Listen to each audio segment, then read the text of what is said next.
One roast beef lean. Should lean on the left side or should lean on the right side?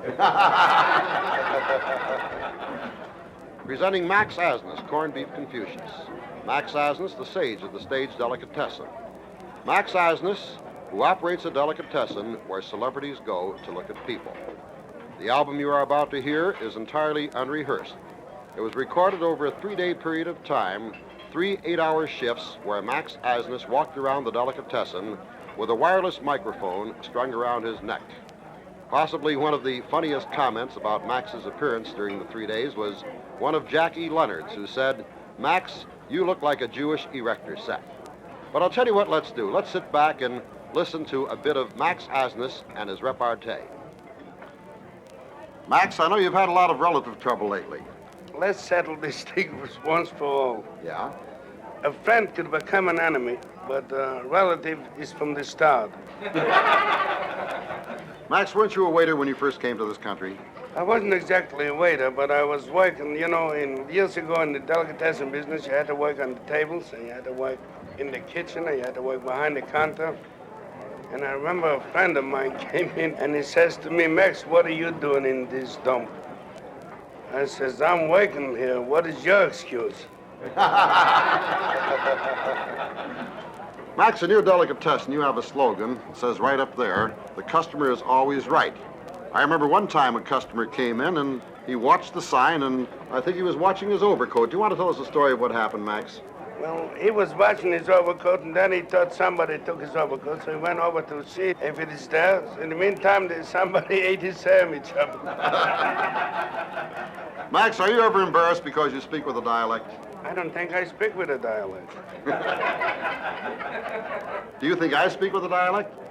To me, it sounds like it. Max, I remember one time a very famous star of the English stage came into the stage. Sir Cedric Harvey. He came in, and he used to come in quite often, my place. And we were sitting and talking, and once I says to him, Sir Cedric, we found us. We made good in this country. Max, most of the big shots of your city are your personal friends, and they've done everything to honor you with awards and dinners and to offer their help. And I remember one time when you had a fire in your kitchen, somebody sent you a telegram that said, and I quote, "I hear that you had a fire in your kitchen. I guess that's the first time the food has ever been hot in your place." You replied. What was your reply? I was hotter than the fire. I sent them back a telegram. And I told them, "Jack, if they would cremated me and you together, I couldn't warm up to you." Max, I want to ask you a question. I know you're very clever. Do you think that clever men make good husbands? Clever men don't get married. One thing about Max Asnas, he always has an answer. An answer, as in the case of the man who came in and said, "Max, guess how much money I made last year?" I think half what you said.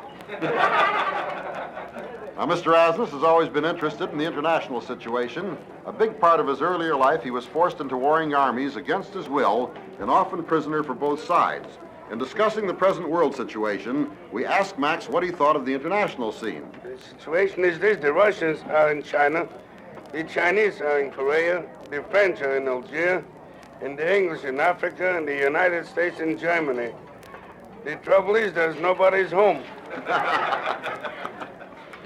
Max, how about the time a relative came in and said, "Max, will you lend me $1,000?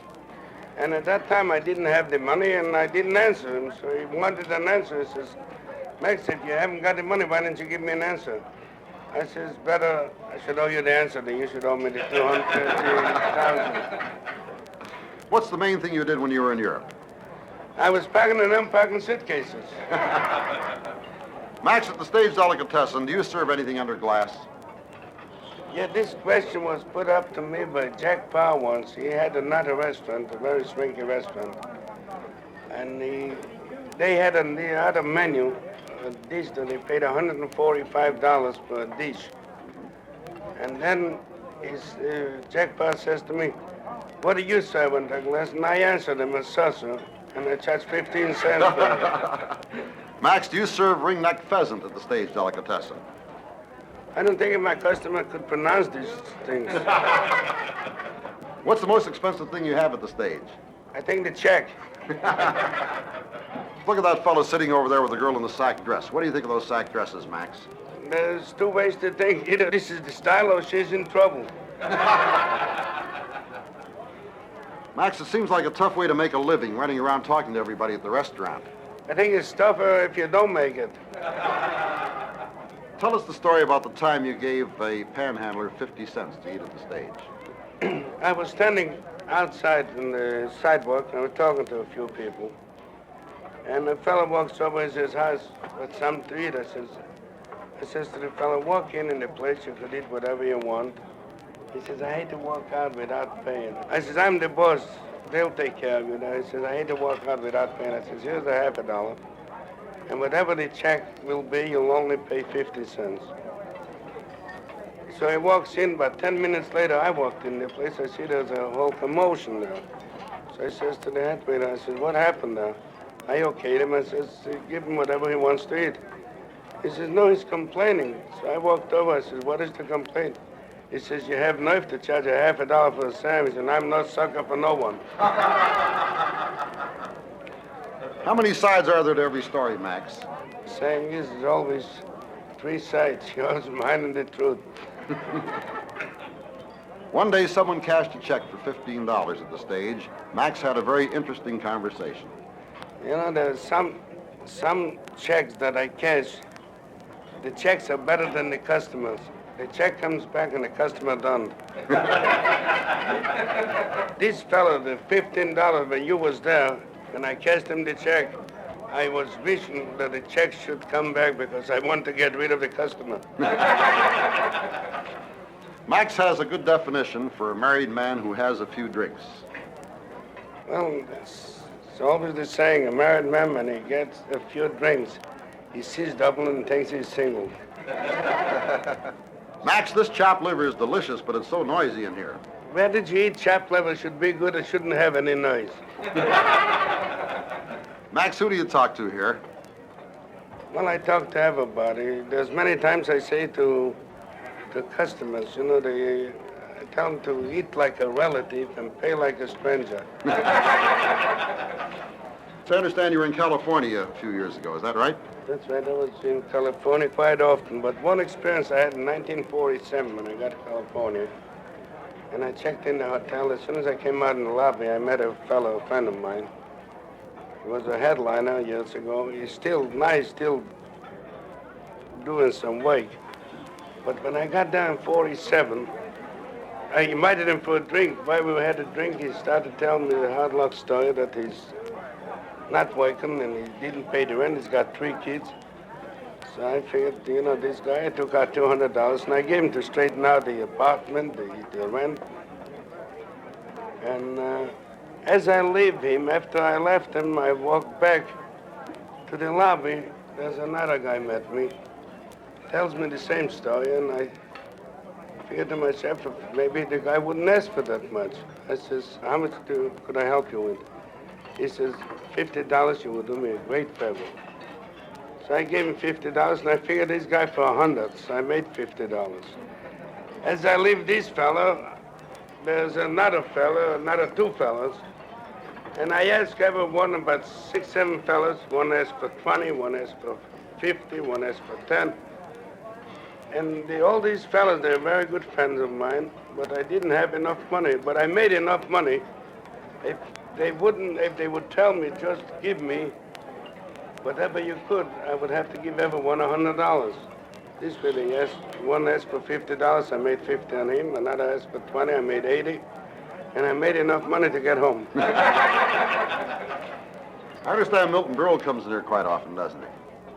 Yeah, Milton Berle comes in often, but... He called you a foreigner one time, yeah, too, once he came in and he says, "Hey, foreigner, make me a sandwich."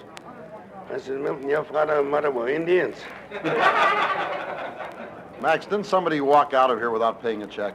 Yeah, this happens quite often, but one incident I remember, there's a fellow walked out, I see he takes out a bag of food, and he walks out without paying. So I went after him, and when I got him about 2 blocks away, I says, "Mister, you know, you bought the food, you have to pay for it." He says, "I'm looking for a cashier."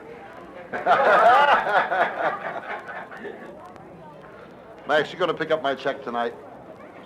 This I have a doctor's orders not to lift anything. Max, I saw you talking to that man. He looks like he was in trouble. What happened? Oh, he told me a story that he's going out of business. And I told him, I says, could always be worse. He says, what could be worse? I says, could happen to me. One day a lady came into the stage and asked if this was a kosher place. And I told her, this isn't kosher.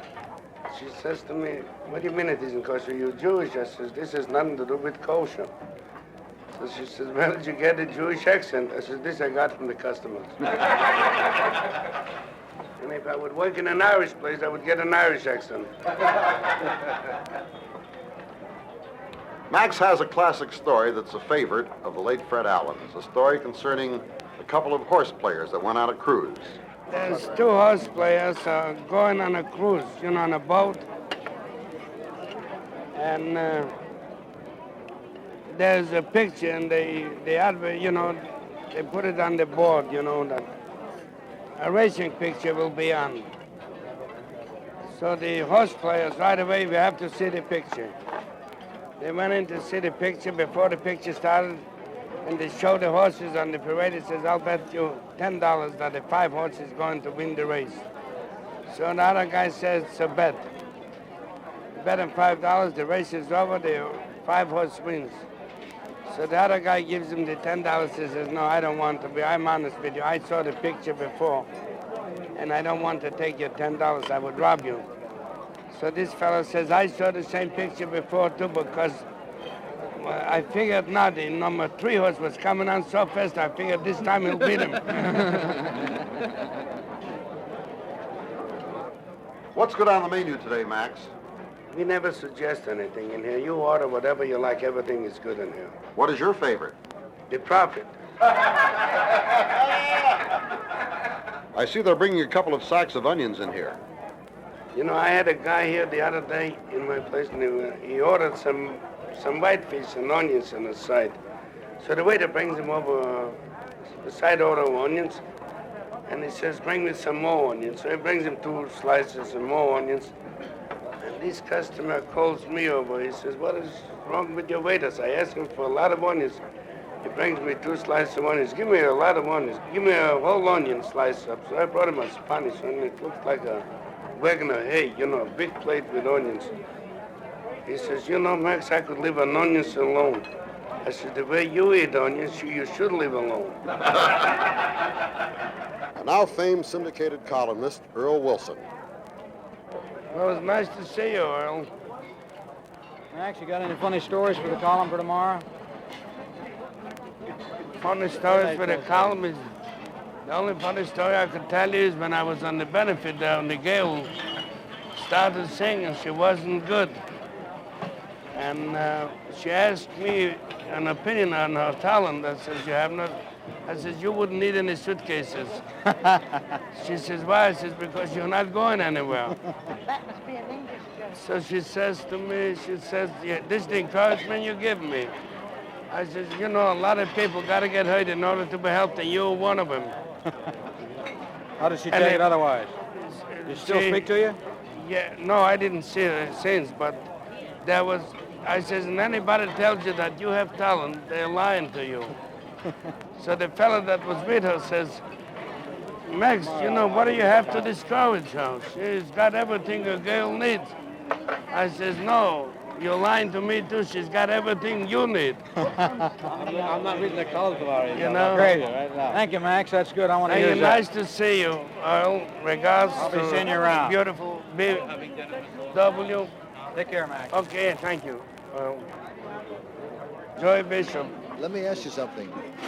You're doing the show, you have nothing prepared, nothing, right? Max, you think like you're taking an order. You just stand here like this? What did you want I should do? If I lay down, you think I'll be able to stay better? You have to prepare something, Max. Good Prepare afternoon. what?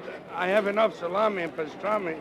No, you haven't, Bologna. Max. You've got enough Bologna. ham on this show, but not my enough accent. salami and pastrami. For the ham, I have a Gentile that slices and sells it. Max, you're such a wonderful listener. How come you became a big talker like this? You want me to spoil your reputation of being a wit? Go ahead, you could spoil it. I think you're too nice a man, Max, and I'm delighted to be here. Thank you very much. I'm sorry to see businesses this off, but... Off where? Well, Off the chairs. Well, why are they cleaning up at 2 o'clock in the afternoon? The only thing is the register is ringing, that's all. The register's ringing because you have a crooked brother-in-law, Max, not because of business. You know, what could I do with a relative? I'd like to tell you, Max, but we're on the air.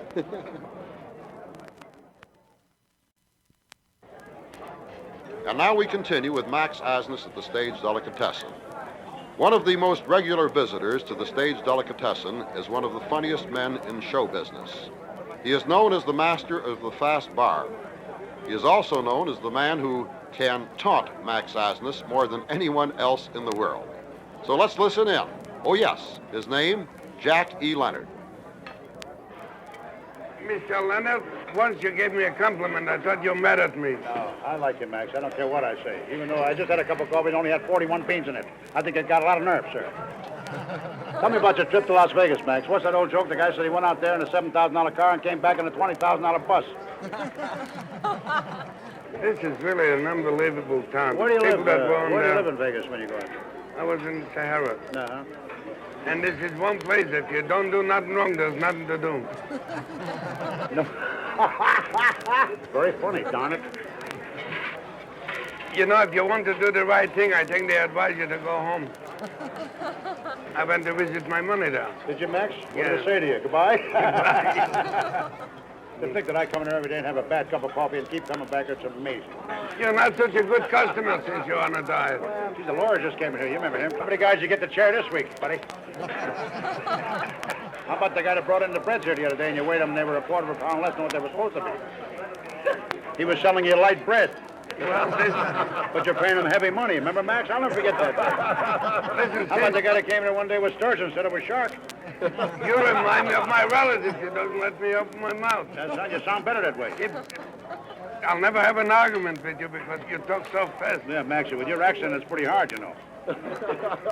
Maxie, you're a sweet man, and I want to wish you continued success. Thank you. Whatever you lose next. And your partner, Eddie, there's a great personality. Like a bowl of your borscht. There's your brother Jaime. You remember him? He was in the Army. He was a sergeant. Wasn't he a sergeant? I think if he wasn't in the Army, we'd have won a war 2 years earlier.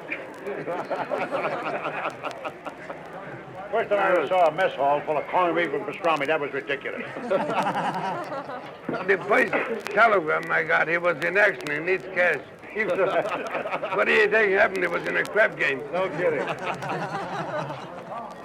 You know my friend Milton Kamen? I know Milton came. You see him on the show last week with Perry Como, a couple weeks ago? See him? No, I didn't. He was wonderful.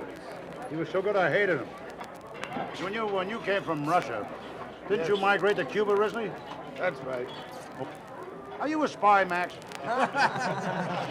Max. Not you, Max. This is one of the waiters. He's also be an owner pretty soon the way he's been going. He's better off than me. He's the only waiter I know with cashmere shoes. Give me a cup of coffee, will you, Max? On a double. Surprise me. What are you going to do? You gonna bring me coffee? Say something. I'm bringing you the coffee right now, Mr. Jackie Leonard. Surprise me. Here's a guy, his father gave him the accent. Tell me something, Max. What business was your father in? He made me. How come you can't get credit at the racetrack? You're the only man I know who want to use his diner's card in the racetrack. I'll tell you because the diner's card wouldn't fit in there. You gotta read the clock by the right. You're Orthodox, aren't you? You read right to left. Is that right, Max? This record, in order to have the proper flavor, will have instructions. A little corned beef fat must be rubbed on the record to get the feeling of a You get the feeling, restaurant. so the record has good taste. But it would be a rather unusual kind of a procedure in selling a record that can be made, can be eaten. You know what I mean? You It's can a melt fair it down return engagement. and make a lot of little chicken grievannies, you know, the Jewish popcorn, you know what I mean? Or during the high holidays, you put them on on a tall record. And Record, yeah. no kidding, what you eat if you don't like it, eat it. You know what I mean? That hurts, Mac. So it's just simply wonderful how you can sit here and take advantage of your friends. You know what it says on? $5.40 for I got to buy the album too. How do you like this? Sandwiches. You don't give a chance nobody to say anything. Are you a Harvard man, Mac? I wear the clothes. My very good friend Myron Cohn just came in here. Myron, let me hear some of his accent. Wasn't with guys like you, Max, this guy'd be out of business. He'd still be selling those silks on 34th Street. This guy really helps me more than he helps You know himself. how well Myron's done this year? He just bought a city. Because I have the... Time I came in with Frank Sinatra, that's the first time I've ever... Frank Sinatra's a nice guy. Well, who said he wasn't, Max? He's one of my dearest enemies. Are you kidding? You know that he's got the parking concession now next to the White House? Myron, there must be any new kind of an experience. Did you have a new kind of a story to tell us? With all this cold weather that you have, Myron, I'm sure that you have one of your weird stories because I know you get them by actualities, you know, the things that actually happened. And I'm sure it'll be interesting. You know, this, Jack, Yeah. Despite the fact that the weather wasn't as good as it... Miami is pretty cold for about 90 a day, you know. Yeah, but fortunately for me, I wasn't, I was down to do a job. Well, you always do. But is that the same situation develops immediately after wants to leave town on the same day at the same time, on the same plane in the same seat. That's what they call a high-class exodus. And yeah, and it isn't possible. It takes people 2 or 3 weeks to get down there.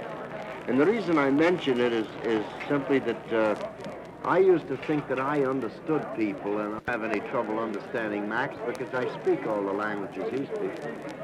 But this, if, for example, to illustrate what I mean, if you're out there at the, you'll hear a guy at a window say to a ticket man, "Not for me. My business stinks. I could stay."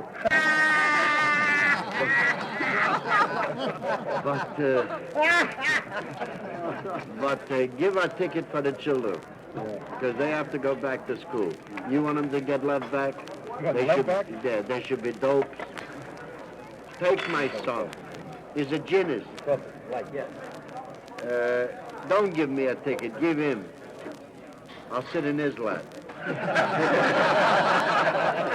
Now, you know, it's rough getting out of there. It's really rough getting out of there. So, with all of that in your mind, in the lower lobby of the Dover the other day, just before I left Florida, I heard a guy say to another, "Where do you living?" Where you living? No, "Where do you living?" And the other guy says, "If I could get a reservation on a plane, I'm living Thursday."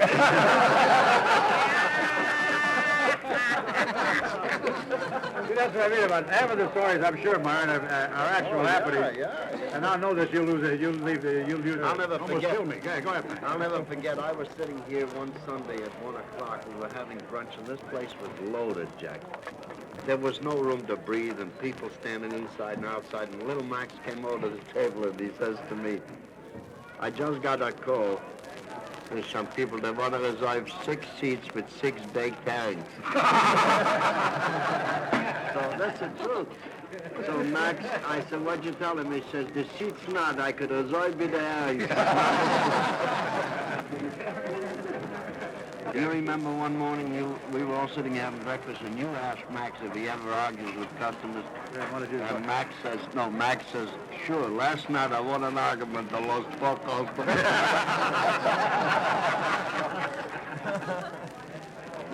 You have a nice clientele here, Max. I've seen some of your friends here. The other day I saw a guy trying to eat with handcuffs on. Isn't that ridiculous? You know, the only friends I ever lost is when I cashed them a check.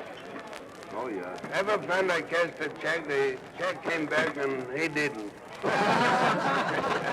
No, Max told me about these 4 guys that were having dinner here one night. He called them Georgia boys. Georgia boys? Georgia boys. This is from the South. 4 boys from Georgia. Right so.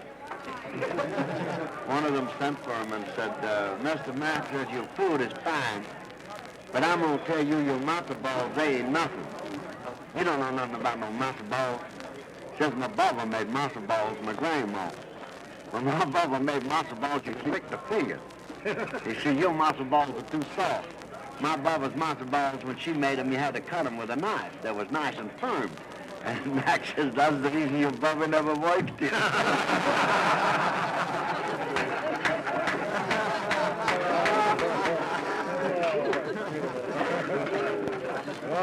Myron, you're Thanks a lot for everything, Myron.